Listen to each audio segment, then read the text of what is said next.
अस्सलाम वालेकुम। मैं जाने लगा हूँ आज ताइफ की ज़ियारत के लिए। इस वक्त मौजूद हूँ हिजरा रोड के ऊपर, जो कि इब्राहिम खलील रोड के बिल्कुल अपोजिट है। तकरीबन 2-3 मिनट का ही वॉकिंग डिस्टेंस है। ज़ियारत जो शेयरिंग पे यहाँ से जा रही हैं वो है 15 रियाल के ऊपर, और ये तकरीबन 8 प्लेसेस जो है वो कवर करेंगी।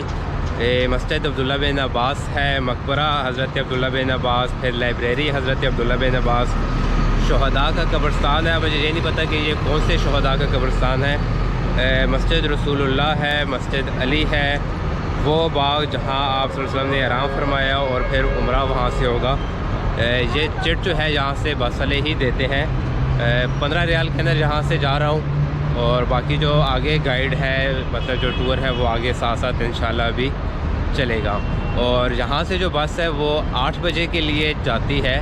8 बजे से पहले बस नहीं जाती, तो अभी तकरीबन 7:15 हो रहे हैं। लोग यहाँ पर आकर अपनी बुकिंग करवा रहे हैं, और फिर अपना सामान यहाँ पर रख के कोई नाश्ता करने जा रहा है, और कोई क्या, मैंने नाश्ता किया हुआ है तो मैं पहले से ही जाके ज़रा बस में आराम कर रहा हूँ। ताइफ की जो ज़ियारत हैं उनके लिए हमारा सफ़र शुरू हो गया है। मेरे साथ बैठे हुए हैं मनाज़र भाई, ये फैसलाबाद पाकिस्तान से हैं। इन्होंने शुरू में जो है वो सफ़र की दुआ पढ़वाई है, और उसके बाद जो है वो थोड़ी सी डिटेल शेयर की है जो हमने ज़ियारत करनी है ताइफ की। और अभी बैक साइड पे हमारे गारे हिरा है, वो हमने क्रॉस कर दिया, मूव कर रहे हैं हम ताइफ शहर की तरफ।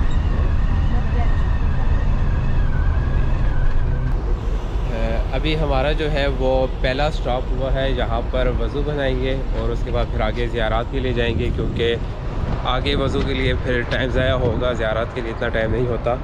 यहाँ पर और भी काफ़ी सारी बसें आ रही हैं। ये गाड़ी के पीछे चले जाएं, सीधे हाथ की तरफ जाना है, आगे वज़ू खाना, वाशरूम। इस साइड के ऊपर जो पहाड़ है इसकी लुक जो है वो बहुत ही ज़बरदस्त है। बड़े ज़बरदस्त पत्थर जो हैं वहाँ पर पड़े हुए हैं। तकरीबन 3 घंटे की हमारी जो है वो ड्राइव हुई है। बीच में हमने एक स्टॉप किया है वज़ू करने के लिए, और अब हम एंटर हो रहे हैं ताइफ के अंदर। पहुंच आए हैं अपनी पहली ज़ियारत के ऊपर, हज़रत अब्दुल्ला बिन अब्बास, जहाँ पर हज़रत अब्दुल्ला बिन अब्बास के नाम से मनसूब मस्जिद है, उनका मकबरा है, और सहाबा का मज़ार भी यहाँ पर ही है। ये सामने बाब है, बाब हज़रत अब्दुल्ला बिन अब्बास। इस साइड के ऊपर जो है वो मस्जिद है, साथ ही मकबरा है और कब्रिस्तान है। ये कब्रिस्तान उन सहाबा का है जब हुजूर यहाँ पर तबलीग के लिए आए थे, तो कफ़ार के जुल्म सितम से कुछ सहाबा यहाँ पर शहीद हुए। ये कोई जंग नहीं थी, और उन सहाबा का जो मज़ार है, जो उनकी कब्रें मुबारक हैं, वो भी यहाँ पर ही मौजूद हैं। यहाँ पर बिल्कुल स्टार्ट में ही सहाबा की जो कब्रें हैं जो शहीद हुई थी वो थी। ये जगह बिल्कुल प्लेन है, यहाँ पर बाउंड्री लगाकर इस एरिए को कवर कर दिया गया है। यहाँ पर उन सहाबा की कब्रें मौजूद हैं जिनको कफ़ार ने शहीद किया था। कब्रिस्तान के बिल्कुल साथ ही मकतबा हज़रत अब्दुल्ला बिन अब्बास है। हज़रत अब्दुल्ला बिन अब्बास ये हज़रत अब्बास के बेटे हैं, जो कि हुजूर के चचा हैं। एक दिन हुजूर की खिदमत में हाज़िर हुए, परेशान बैठे हुए थे। अर्ज़ की, या नबी अल्लाह, कुछ मांगना चाहता हूँ। मेरे आका ने फरमाया, बोलो अब्दुल्ला बिन अब्बास, क्या मांगते हो? तो हज़रत अब्दुल्ला बिन अब्बास ने अर्ज़ की कि या नबी अल्लाह, मुझे कुरान का इल्म अता करें। तो हुजूर ने अपनी खाली झोली की, जिससे हम कहते हैं कि बुक भर के, यानी ऐसे खाली झोली में से हाथ भर के हज़रत अब्दुल्ला बिन अब्बास की झोली में डाला, और फरमाया कि अब्दुल्ला, अल्लाह तुम्हें कुरान का इल्म अता करे। अब सहाबा फरमाते हैं कि हमें जब भी कोई मसला दरपेश आता तो हम सबसे पहले हुजूर के पास जाते, हुजूर ना होते तो मौला अली के पास जाते, और अगर मौला अली भी ना होते तो हम हज़रत अब्दुल्ला बिन अब्बास के पास जाते, क्योंकि कुरान का इल्म हज़रत अली के बाद सबसे ज़्यादा हज़रत अब्दुल्ला बिन अब्बास के पास है, क्योंकि उनके लिए हुजूर की खुसूसी दुआ मौजूद है। यहाँ पर ताइफ में आके हज़रत अब्दुल्ला बिन अब्बास जो हैं वो तफसीर लिखा करते थे, और हज़रत अब्दुल्ला बिन अब्बास की जो तफसीर है वो दुनिया में सबसे ज़्यादा मशहूर है। अभी अब्दुल्ला बिन अब्बास मस्जिद में एंटर होने वाले हैं, और ज़ोहर की अज़ान जो है वो शुरू हो गई है।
यहाँ पर जो है मुअज्जिन खड़े हुए हैं, इन्होंने भी अजान दी है। और जो इमाम हैं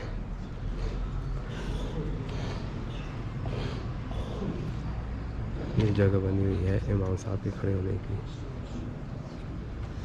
माशाल्लाह।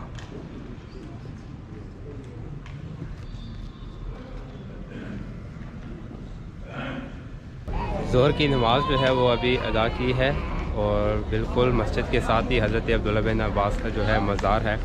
ये एंट्रेंस है फीमेल्स की मस्जिद के लिए और बिल्कुल साथ ही जो लेफ़्ट साइड के ऊपर ये दीवार है, इसके ऊपर छत भी नहीं है, इसके अंदर जो है हज़रत अब्दुल्ला बिन अब्बास का मज़ार है। इसकी ज़ियारत भी नहीं कर सकते क्योंकि दीवार जो है वो काफ़ी ऊंची है।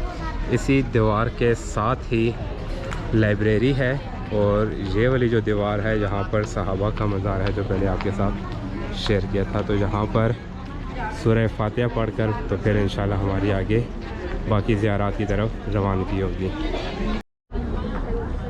ये जो मज़ार की दीवार है इसके ऊपर जो है वो काफ़ी सारे नाम लिखे हुए हैं। अच्छा, मैंने जितने भी देखे हैं कि वो कहते हैं यार पाकिस्तानियों के इस तरह के काम हैं। अब यहाँ पर जो नाम लिखे हुए हैं वो कुछ ऐसे लिखे हुए हैं कि वो पढ़े नहीं जा सकते, मतलब वो इंग्लिश उर्दू ये नहीं है, तो खाली पाकिस्तानी ही ऐसे नहीं है, बाकी भी। अब ये देखें, ये पता नहीं कौन सी लैंग्वेज के अंदर जो है नाम लिखा हुआ है, तो पाकिस्तानी नहीं बाकी भी कुछ ऐसे ही है। खाम खा हर जगह पाकिस्तानियों को बदनाम करके रखा हुआ है। मैं यहाँ पर फेवर नहीं ले रहा, लेकिन ये है कि सिर्फ पाकिस्तानी नहीं बाकी भी ये काम करते हैं जो कि नहीं करना चाहिए। ताइफ जो है वो खेती बाड़ी के लिए भी बहुत मशहूर है और यहाँ पर जो है अंगूर और अनार जो है वो बहुत ही मीठे होते हैं। बिल्कुल मस्जिद के सामने जो है ये एक स्टॉल लगा हुआ है जहाँ पर ताइफ का जो है लोकल अंगूर है, मैंने अभी टेस्ट किया है तो ये काफ़ी मीठा है। साथ ही यहाँ पर जो है वो अनार हैं, ये भी 10 रियाल की बाल्टी है और ये भी 10 रियाल के 3 हैं। यहाँ नेक्स्ट जो ज़ियारत है वो है मस्जिद अली। इस वक्त मेरी बैक साइड के ऊपर है। ये वाली जो मस्जिद अली है इसके बारे में मशहूर है कि इस्लाम की ये पहली मस्जिद थी जिसका मीनार बनाया गया। राइट साइड के ऊपर आपको एक मीनार भी नज़र आ रहा है और ये मस्जिद मौला अली ने बनाई या बनवाई है, आपके दौर के अंदर ये बनी गई है और इसी वजह से इसको मौला अली के नाम से मंसूब किया गया है। यहाँ पर खड़े होकर जो कैफियत है वो मैं बयान नहीं कर सकता। सारी बस जो है वो आगे चली गई है और मैं भागकर इस मस्जिद के पास आया हूँ ताकि मैं इसकी सही से ज़ियारत कर सकूँ। और ये जो मस्जिद अली है इसके बिल्कुल साथ ही यहाँ पर एक अंगूर का बाग है। कहा जाता है कि आका अलैहिस्सलाम जब ज़ख्मी थे तो आप आराम फरमाने के लिए इस बाग के अंदर आए और इस बाग से हुजूर ने जो है वो अंगूर भी खाए हैं। इसके आगे वो जगह है जहाँ से कफ़ार हुजूर के ऊपर हमला करना चाह रहे थे, पत्थर फेंक रहे थे, लेकिन वो रुक गया हुजूर के कहने के मुताबिक कहने पर। और वो मस्जिद रसूल भी यहाँ से थोड़ा सा आगे है जिसके बारे में मशहूर है कि वहाँ पर हुजूर सल्लल्लाहु अलैहि वसल्लम के खून मुबारक का निशानदी है। तो अभी जाता हूँ मस्जिद रसूल की तरफ। मेरे बैक साइड के ऊपर मस्जिद रसूल है और इस मस्जिद के बारे में जो है वो शदीद इख्तिलाफ भी है कि आया यहाँ पर रसूलुल्लाह जो है उनके ही खून मुबारक का निशान है या नहीं है। मैं यहाँ से आपको अलग से दिखा रहा हूँ। ये रसूलुल्लाह की मस्जिद है जहाँ आप आके क़याम किया करते थे और वो सामने जो पत्थर है ये वाला, यहाँ पर थोड़ा सा आपको रेड कलर के बाल भी नज़र आ रहे होंगे। तो इसके बारे में मशहूर है कि यहाँ पर आका अलैहिस्सलाम का खून मुबारक जो है वो लगा था और यहाँ पर करीबी आई गेस बोर्ड लगा हुआ है जिसके ऊपर मेंशन है कि इसकी कोई एथेंटिसिटी नहीं है कि आया यही वो है या नहीं है। तो एक मरतबा यहाँ से भी ज़ियारत कीजिए। माशाअल्लाह, ये मेरे नबी की मस्जिद है। सुभान अल्लाह। जब ताइफ के लोगों ने नबी करीम सल्लल्लाहु अलैहि वसल्लम पर पथराव किया, जुल्म किया, तो ज़ख्मी हालत में इसी बाग में वो आए थे। ये मक्का के सबसे बड़े दुश्मन उतबा और शैबा का बाग था। उतबा ने जब नबी करीम सल्लल्लाहु अलैहि वसल्लम को ज़ख्मी हालत में देखा तो उसके दिल में रहम आया। उसने अपने ग़ुलाम अद्दास को बुलाया और कहा कि वो सामने एक आदमी बैठा है जिस मुकाम पे अब हम जा रहे हैं, सामने एक आदमी बैठा है, उसको ये अंगूर पेश करो, लेकिन उसकी कोई बात नहीं सुननी, जो उसकी बातों में आता है वह उसी का होकर रह जाता है। सुभान अल्लाह। अद्दास ने नबी करीम सल्लल्लाहु अलैहि वसल्लम को अंगूर पेश किए। नबी करीम सल्लल्लाहु अलैहि वसल्लम ने एक दाना उठाया, उस पर बिस्मिल्लाहिर्रहमानिर्रहीम पढ़ के खाया। मोहतरम भाई साहब, अद्दास ने जब ये कलमा सुने तो बड़ा हैरान हुआ। पूछा आप कौन है? नबी करीम सल्लल्लाहु अलैहि वसल्लम फरमाते हैं कि मैं अल्लाह का आखिरी नबी हूँ और दीन इस्लाम की तबलीग के लिए ताइफ आया था। ताइफ के लोगों ने मेरे पे ये जुल्म किया। मोहतरम भाई साहबान, अद्दास बड़ा मुतासर हुआ। उसी वक्त नबी करीम सल्लल्लाहु अलैहि वसल्लम के हाथों पे इस्लाम कबूल किया और ज़ोहर की नमाज जिस मुकाम पे अदा की, सऊदी गवर्नमेंट ने उसी मुकाम पे मस्जिद अद्दास रज़ी अल्लाह ताला अन्हु कायम कर दिया। अद्दास ताइफ का सबसे पहला शख्स है जिसने इस्लाम कबूल किया। एक ये सामने घर है और इसकी जो है वो अच्छी बाउंड्री की गई है। ये घर भी हुजूर के दौरे मुबारक का घर है। अब इसकी ज़ियारत जो है वो बाहर से ही की जा सकती है क्योंकि अंदर जो है वो सारे दरवाजे इसके बंद हैं। अब जो आखिरी घर है वो ओपन है मैदान में, तो उसको ज़ियारत भी होगी और इंशाअल्लाह उसको हाथ भी लगाऊंगा, चूमूंगा भी। यह सामने जो घर है ये भी हुजूर के दौरे मुबारक का, मेरे नबी के किसी सहाबी रसूल का ये घर है। माशाअल्लाह,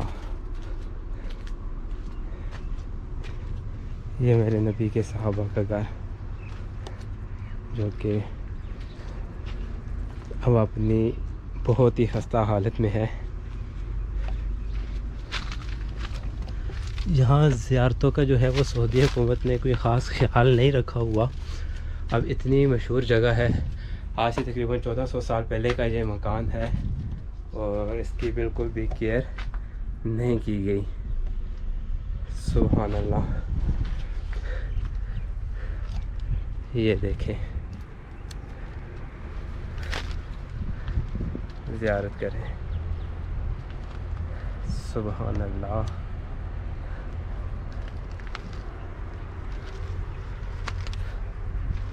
वो सामने जो वाइट मीनार नज़र आ रहा है ये है मस्जिद हज़रत अद्दास। तो अभी मैं यहाँ पर जाने लगा हूँ। अब राइट साइड के ऊपर जो घर है ये वो तीसरा घर है जिसके बारे में कहा जाता है कि ये भी आका अलैहिस्सलाम के दौरे मुबारक से ही ये घर बनाया गया था। इसमें कोई सहाबी रसूल रहते होंगे। मैं ज़रा यहाँ से अंदर देखूँ अंदर क्या है। तो ये कुछ बिल्डिंग यहाँ से नज़र आ रही है। यहाँ पर कचरा फेंका हुआ है और इस साइड के ऊपर भी जो घर है ये भी हुजूर के दौरे मुबारक का ही घर है। ज़रा इसके करीब से आपको जाके दिखाता हूँ। इसकी सफाई का बिल्कुल भी ख्याल नहीं रखा गया। अंदर यहाँ के लोगों ने काफ़ी गंद फैलाया हुआ है।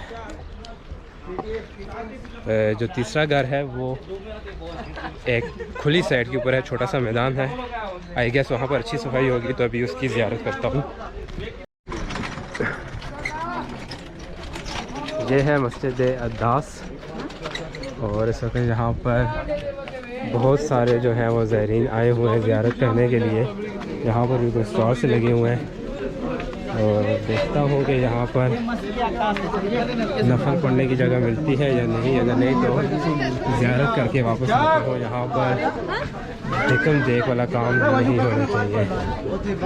ये है जी अंदर से मस्जिद अद्दास। आई गैस मुझे यहाँ पर नफल पढ़ने की जगह जो है वो ईज़िली मिल जाएगी।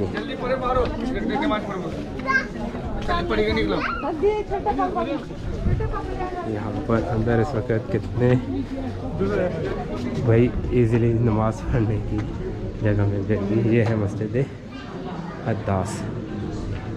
माशाअल्लाह, पहली सफ़ में जाकर नमाज 2 रकात पढ़।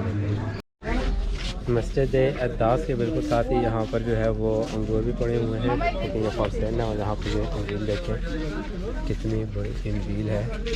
ये स्ट्रॉबेरी आई गेस ये इसी बाग के अंगूर हैं जिस बाग से आका अलैहिस्सलाम ने अंगूर जो हैं वो तनावल फरमाए थे।